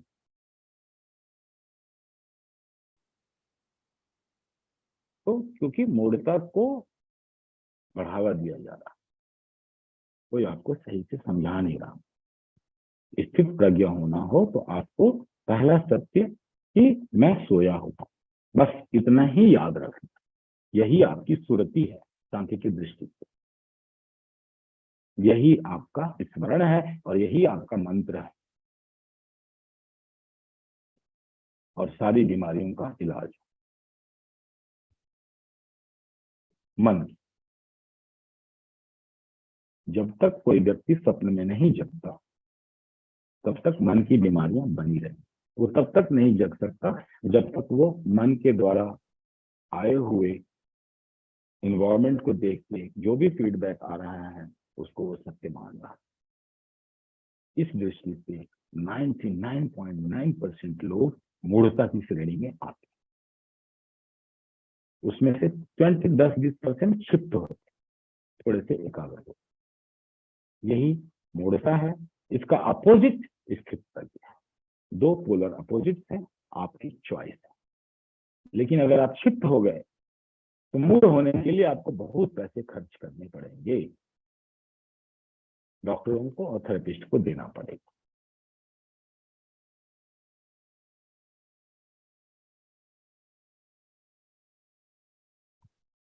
तो हम आज यहीं पे समाप्त करते हैं। हर बार आपको मैं ऐसा झकझोर देता हूँ कि आप लोग बहुत एकदम स्टॉक्ड हो जाते हो मेरे से। मैं क्या करूँ, सांख्य ऐसा है, गीता ही ऐसी है। तो आज योगी श्री ने मूर्ता के बारे में गहरी समझ दी और उन्होंने बताया भाई जगह को तो कोई नहीं जगा सकता, हमें मानना पड़ेगा कि हम सोए हुए हैं, तभी आप जाग सकते हैं। सत्य का अन्वेषण कैसे करें, और अगर हमें मूर्ता से छुटकारा पाना है तो जागरण ही इसका परमानेंट सॉल्यूशन है। चॉइस हमारे पास है, प्रभु ने हमें चॉइस दी है। तो हमें ये एक अपने अंदर एक बनाना ही होगा कि मैं जगना चाहता हूँ, या हम अपनी इसको चॉइस को डिक्टेट नहीं नहीं करें। मसूरिया जी, नहीं, मैं जगना चाहता हूँ, नहीं।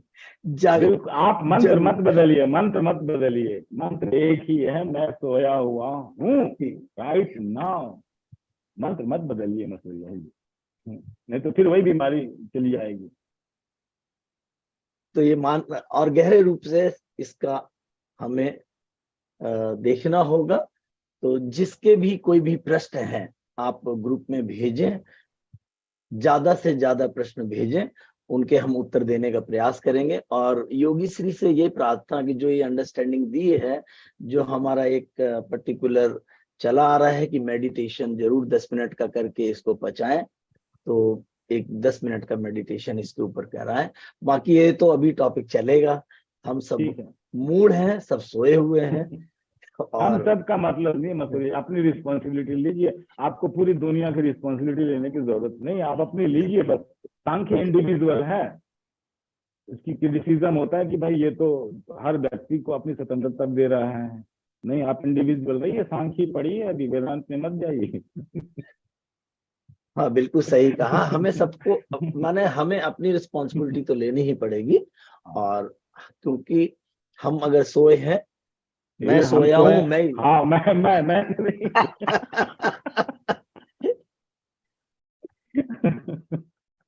तो ध्यान के माध्यम से इसको हम लोग फिर से थोड़ा 10 मिनट का एक ध्यान करेंगे।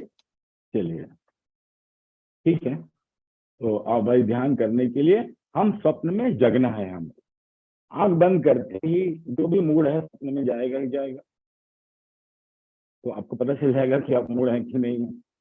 फिर और बस रिमेम्बर रखिएगा, मजा आएगा देखिए कैसे कैसे माइंड को थोड़ा सा डाउट कीजिए और फिर कमाल देखिए जीवन का।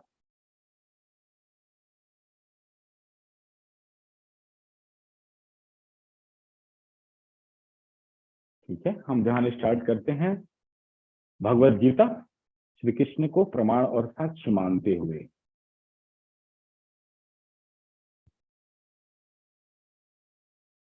आज और अभी हम डिसाइड करते हैं, मैं डिसाइड करता हूं, मैं निर्णय लेता हूं कि मैं स्थित प्रज्ञ होने की दिशा में प्रयत्नशील रहूंगा या रहूंगी। डिसीजन लेना ही होगा, या निर्णय लेने की तरफ उन्मुख होना हो। अपनी उन्मुखता दिखाइए, सिर्फ डायरेक्शन चेंज कीजिए कि मैं इस दिशा में जाना चाहता हूं, जाना चाहती हूं।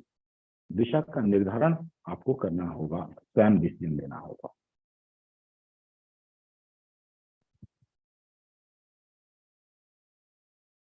और एक बार डिसाइड लेने के बाद, वैसे जैसे शरीर रात में सोते समय स्थिर रहता है,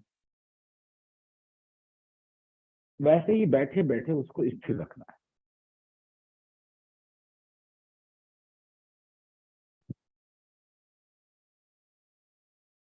और हिले डुले तो कोई पाप नहीं, कोई फर्क नहीं पड़ता।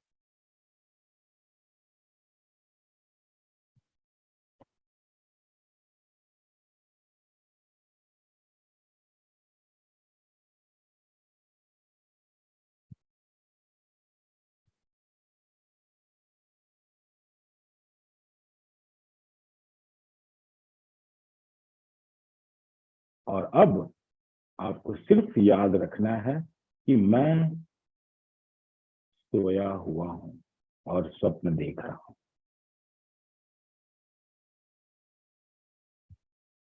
स्मृति बनाए रखें, एक ही विचार पे, एक ही भावना पे मैं स्वप्न देख रहा हूं, टिके रहिए।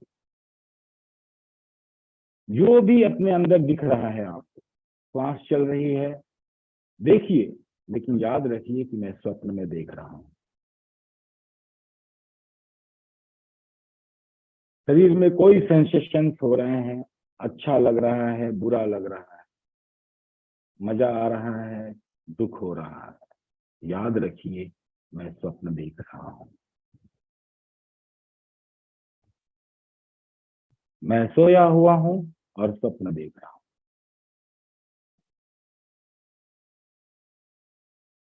और होने दीजिए, घटनाएं चलने दीजिए, जाने दीजिए, मन को रिपोर्ट करने दीजिए, कुछ भी माइंड को मॉडिफाई होने दीजिए, ड्रीम में जाए, स्लीप में जाए, मेमोरी में जाए, माइंड को फुल फ्रीडम दे दीजिए। लेकिन याद रखिए कि मैं स्वप्न देख रहा हूं, मैं नींद में हूं।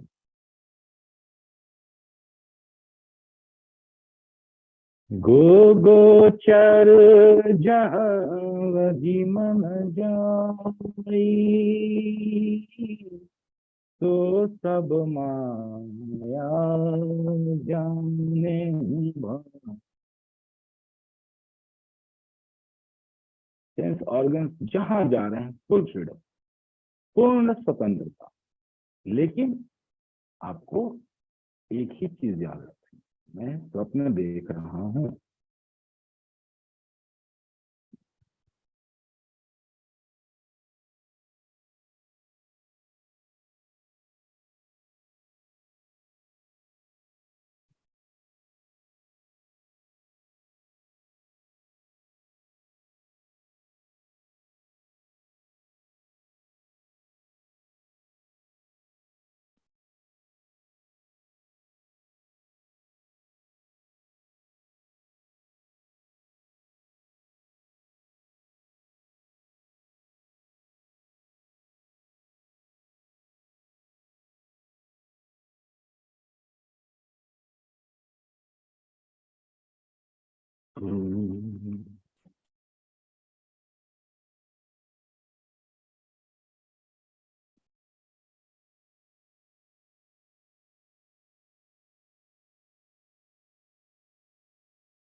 हरिओम।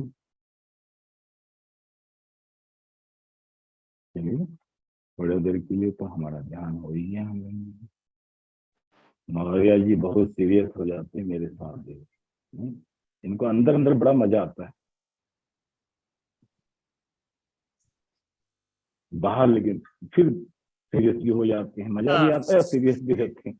बहुत ही गहरा लेक्चर रहा, लेकिन मेरे मन में एक बार बार क्वेश्चन उठता है, और यह क्वेश्चन मैं किसी से पूछता हूँ तो नहीं बताते हैं। तो मेरे मन में उत्पन्न हो रहा है कि स्वामी जी इतना गहरा लेक्चर दे रहे हैं, तो स्वामी जी को मोक्ष प्राप्त हुआ है कि नहीं?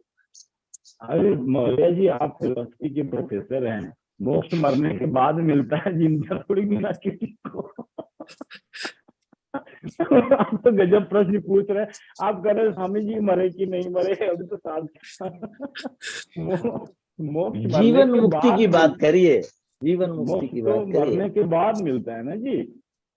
तो मैं जीवन मुक्ति की बात कर रहा हूँ। हाँ, अब आप आए सही, अब आप एकदम सांख्य की 50वें श्लोक पे आ गए हैं। अर्जुन उवाच। अब आपको बताएंगे हम धीरे धीरे, जो जो चिंतन बताएंगे वो आप हमारे अंदर देखते रहिए। अगर वो मेरे अंदर है तो है, नहीं है तो नहीं है, सिंपल। आगे तो श्री कृष्ण नहीं बता रहे हैं कि स्थित प्रज्ञ की ये पहचान है, तो आप उसको सुनिए, देखिए आपके अंदर है, हो सकता है आपके अंदर हो, मेरे अंदर ना हो, तो आप जीवन मुक्त हुए, मैं नहीं हुआ। और मेरे अंदर है, आपके अंदर नहीं है, तो मैं जीवन मुक्त हुआ। ये तो अभी यही तो आगे चलने वाली है शांति। अर्जुन जैसा बनेंगे तभी वो कृष्ण होंगे। अर्जुन जैसे प्रश्न पूछिए। नहीं तो अर्जुन जैसा ही, तो ये थोड़ा सा गड़बड़ा गए, जीवन मुक्ति की जगह मुक्त हो गया। मुझे वो तो सोनी ने जो क्वेश्चन पूछा था, शायद पूछिए पूछिए। संध्या आपका मास का क्वेश्चन था। उन्होंने पूछा था कि मतलब हम किसी को देखते हैं कुछ करते हुए, और या मतलब तो हमें अपने मन में गिल्ट होता है कि हम ऐसा क्यों कर रहे हैं, ये कर रहे हैं। तो मेरे समझ में जितना आया, मैं अपने आप को मूड मान के पूछ रही हूँ कि मेरे समझ में जितना आया कि हम किसी भी परिस्थिति को देखें, देख करके अपने सेंस ऑर्गन्स के हर बात पे विश्वास ना करते हुए, अपने आप को उससे अलग रखते हुए, और उस परिस्थिति में अपने आप को मतलब स्थापित ना करे और सोचे कि नहीं ये उसके साथ हुआ तो मेरे साथ नहीं हो सकता। ये भी तो देखिए, ही अनसमझ। आपको कंडेम नहीं करना है सेंस ऑर्गन्स को, बात समझिए।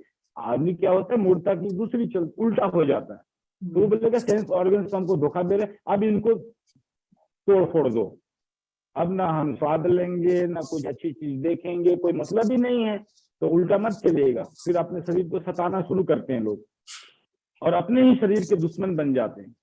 ये एक दूसरा रिएक्शन है मूर्ता का। दूसरा, मूर्ता खत्म ही नहीं हो पाती ना, क्योंकि एक तरफ से आप चलेंगे तो अपोजिट शुरू हो जाता है। तो कुछ लोग इसके अपोजिट जाते हैं, अरे सेंस ऑर्गन्स हमको धोखा दे रहे हैं, माइंड धोखा दे रहा है, तो माइंड के ही दुश्मन बन जाते हैं, अपने ही बॉडी के दुश्मन बन जाते हैं, अपने सेंस ऑर्गन्स के दुश्मन बन जाते हैं और उसको और बर्बाद कर देते हैं। कम से कम अभी माइंड फंक्शन तो कर रहा है, वो फंक्शन करना भी ढंग से बंद कर देता है। तो हमें एक साइंटिस्ट की तरह एक रिपोर्टिंग आई, हम उसको सत्य नहीं मान रहे, लेकिन एक थॉट, एक आइडिया, एक लॉजिक तो मानेंगे ना उसको। आंशिक सत्य तो है ना, थोड़ा सा कुछ तो है, तो उसके लॉजिक तो मानेंगे समाज से जुड़ने के लिए ना।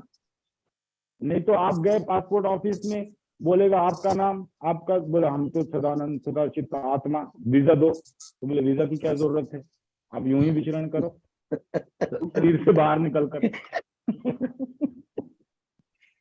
तो प्रैक्टिकल कॉमन सेंस तो आप नहीं छोड़ सकते ना, उसको रखना है। तो ख्याल ये रखना कि इसके कहीं हम उल्टा ना चल पड़े। तो बहुत सारे लोग जब ये देखते हैं, पढ़ते हैं, गीता को समझते हैं, बोलते हैं अरे ये तो पूरा ही धोखा दे रहा है हमको, जाल में फंसा हुआ, तो उसको डिस्ट्रॉय करने लगते। अच्छा, मुझे जो समझ आया वो एक बार मैं थोड़ा सा एक्सप्लेन कर दूं। मुझे ये समझ आया कि एक तो अगर आपका माइंड विक्षिप्त हो रहा है किसी सिचुएशन में, तो ये गुड साइन है कि आप उससे समझ के अबव जा सकते हो। ठीक है। और दूसरा ये समझ आया कि अगर सपना चल रहा है और आपको अच्छा फील हो रहा है, तो उसमें रहने में क्या बुराई है, जब तक मन करे तब तक रह सकते हैं, क्या इश्यू है। हाँ, वो आदत बनी रहती है, जब वो नरक मिलता है तब समझ में आता है, क्योंकि आदत तो बनी है ना निकलने की। तो जब वो अपोजिट चलता है माइंड, तब आदमी फंसता है। तो नहीं तो ऐसे कर सकते हैं कि जब तक स्वर्ग चल रहा तब तक देखते रहो, जब लगे कि नरक आया तो स्विच कर लो। ऐसा नहीं होता, इतना इंटेलिजेंट होते तो स्वर्ग नरक से बाहर हो जाते। इसीलिए श्री कृष्ण बात करते हैं कि आप, ऐसा नहीं है कि स्वर्ग मिलेगा और नरक से मुक्ति मिलेगी। आज आप स्वर्ग गए हैं तो कल आपको नरक जाना ही पड़ेगा। समय का अंतराल रहेगा, लेकिन आपको जाना ही पड़ेगा नरक, सिर्फ समय का।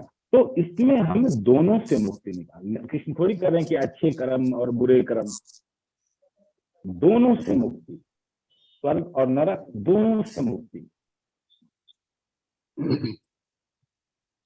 आचार्य जी, एक मेरा प्रश्न था। आपने बोला कि हम सभी लोगों के हाथ में डिसीजन है कि हम ये डिसाइड कर सकते हैं कि हम सोए हुए हैं और हमको जगना है। यहाँ जो व्यक्ति विक्षिप्त है मानसिक रूप से, तो उसके अंदर ये भाव कैसे आएगा कि वो जग सकता है, क्योंकि वो उसका दिमाग पे बिल्कुल ही कंट्रोल नहीं है। उसको जरूरत पड़ेगी थेरेपिस्ट की, मेडिकल साइंस की जरूरत पड़ती है। अब मेडिकल साइंस उसको सिर्फ मैनेजमेंट तक ही सीमित रखेगा कि मैनेजमेंट से आगे जाके वो रास्ता तय करेगा, वो उसके ऊपर डिपेंड करता है। जो लोग सिर्फ मैनेजमेंट से संतुष्ट हो जाते हैं वो मैनेज करते रहते हैं, दवाइयों का थोड़ा डोज बढ़ जाता है आपको। अब नींद की ना आने की बीमारी है, आपने एक पिल खाया, सुबह उठेंगे आप फ्रेश रहेंगे। धीरे से वो डोज जो है 5 mg की है तो 10 mg हो जाएगी, 1 टैबलेट 2 टैबलेट हो जाएगा, वो बढ़ता जाएगा। और मैनेजमेंट में और ज्यादा आपको उपाय करने पड़ेंगे, लेकिन मैनेज होता रहता है। तो जो विक्षिप्त व्यक्ति है और जिसका बिल्कुल ही कंट्रोल नहीं है, तो उसकी शुरुआत मैनेजमेंट से हो सकती है, और जब वो थोड़ा सा मैनेजमेंट से स्टेबल हो, होगी, मैनेजमेंट से होगी। फर्स्ट एड पहले करना पड़ता है। मेरे को एक्सीडेंट, फर्स्ट एड तो आप करेंगे ना, तो शुरुआत तो मैनेजमेंट से ही होती है। बाद की डिसीजन जब मैनेज हो जाए, रिलेटिवली मैनेज हो जाता है, तब उस आदमी को वो डिसीजन करने के लायक होगा कि अब मैं क्या करूं और क्या नहीं। Thank you.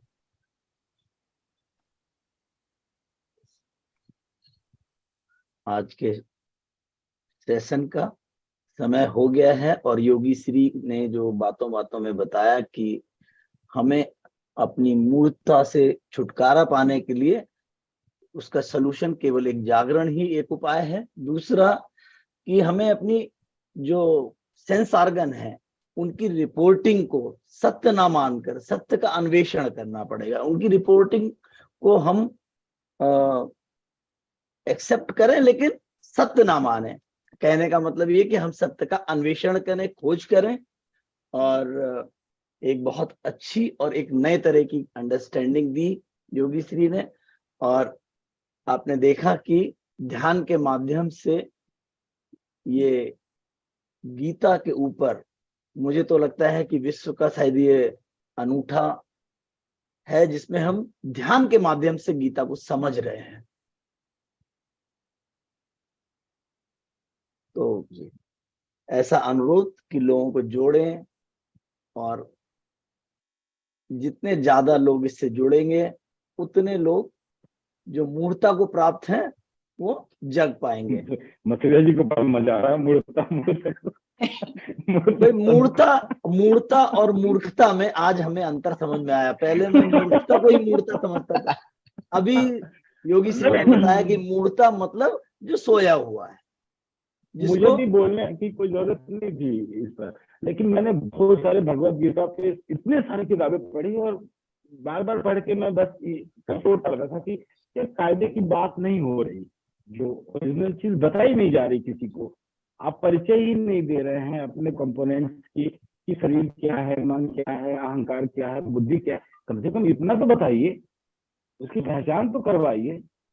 वो भी नहीं हो रहा है और पता नहीं क्या क्या क्या कैसे कैसे। तो मुझे लास्ट में उब के मुझे बोलना पड़ गया, चूज किया मैं, नहीं मैं बोलूंगा, अब मेरे से रहा नहीं गया।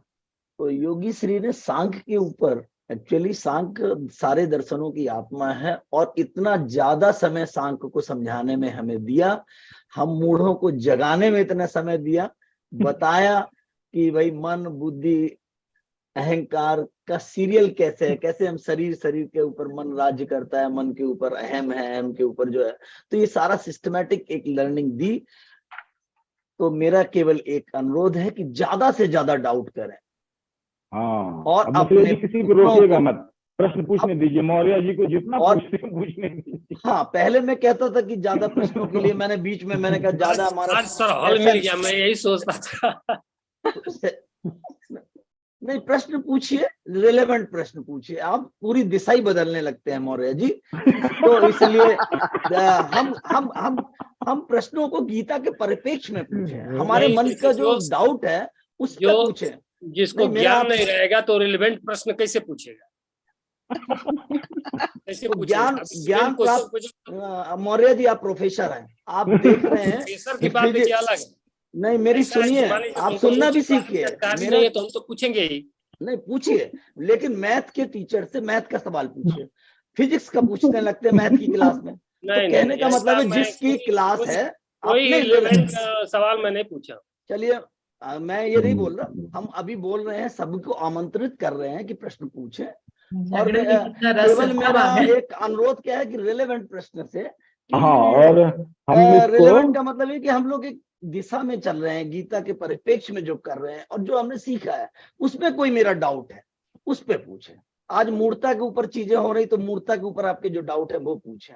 प्रश्न ये है, अभी हम 6वें अध्याय में चले, अभी है हम दूसरे अध्याय में, हम 6वें अध्याय का प्रश्न अब नहीं है समझ, तो मेरा एक केवल यही है कि आप रेलेवेंट का मतलब ये है कि जिस चीज में हम चल रहे हैं, जो चीज हमारी समझ बन रही है, कोई क्वेश्चन उठ रहा पूछे, कोई इश्यू नहीं है।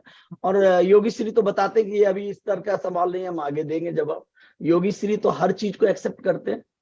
मेरा इरेलेवेंट और रिलेवेंट से मतलब केवल यही था कि हम जिस दिशा में चल रहे हैं वहीं रहे। ठीक है, सभी का बहुत बहुत आभार और धन्यवाद। एक दूसरे को बोलने दें, जैसे मौर्य जी बोल रहे हैं तो मौर्य जी को बोल, और पूछने दीजिए। इररिलेवेंट क्वेश्चंस लोग पूछते हैं, लेकिन आंसर आपका हमेशा रिलेवेंट रहेगा। इसलिए आप जितना हम मौर्य जी कितने भी इररिलेवेंट क्वेश्चन पूछेंगे तो वो रिलेवेंट ही रहेगा, और बहुत ज्यादा रिलेवेंट है तो हम उसको आगे पोस्टपोन कर देते हैं कि समय आएगा। और अब तो रियली में स्थित प्रज्ञ का सांख्य का समापन है, और सांख्य दर्शन मैंने आप लोगों को समझा दिया, अब दर्शन नहीं समझाना है। अब आप अपने प्रॉब्लम क्या समझे नहीं समझे, और एक एक श्लोक चलता जाएगा। आज मैंने 54 और 55 को टच कर दिया, ऐसे मैंने बता नहीं रहा हूँ, लेकिन 55 को आप जब पढ़ेंगे तो लगेगा कि हाँ हमने इस पर चर्चा हो गई। 54 और 55 को ऐसे हम धीरे धीरे, आप पूछ ही नहीं सकते, कोई ऐसा प्रश्न नहीं पूछ सकते जो इसमें इसका आंसर नहीं है, चाहे कितना भी इररिलेवेंट लगे आपको, लेकिन है, उसकी रिलेवेंसी है, क्योंकि आप अपने मन और अहंकार के बाहर नहीं जा सकते। तो हर प्रश्न आपका रिलेवेंट ही रहेगा, चाहे आप कुछ भी पूछें। हाँ, बस छोटे से में पूछिए ना प्रश्न को, और आप प्रश्न ही आधा घंटा का कर देंगे तो उत्तर मैं कैसे दूंगा। तो प्रश्न पूछने से पहले उसको जितना छोटा, संक्षिप्त और अंडरस्टैंडिंग बेस बना लीजिए, ताकि कम से कम शब्दों में आप अपनी बातों को रख। छोटा सा प्रश्न पूछिए और ज्यादा समय मत लीजिए सर पूछने की। सिर्फ प्रश्न ही आधा घंटा का होगा तो हम उत्तर क्या 2 मिनट में देना पड़ता है, समय तो आप ही ने ले लिया प्रश्न पूछने में। ठीक है, धन्यवाद। और थैंक यू। आपके सारे प्रश्न आमंत्रित हैं जब तक ये सांख्य का दूसरा चैप्टर होता है। इसके बाद मेरी समझ से आपको पतंजलि योग सूत्र को थोड़ा पढ़ना आवश्यक रहेगा, मैथोडोलॉजी, दोनों की समझ अच्छी रहेगी। हाँ योगी श्री, जैसा आपने बोला कि हम लोग 10-12 श्लोक है जो भी जो हमारे उपयोग के हैं पतंजलि के सूत्र, वो इसके बाद ले लेते हैं, फिर आगे बढ़ेंगे।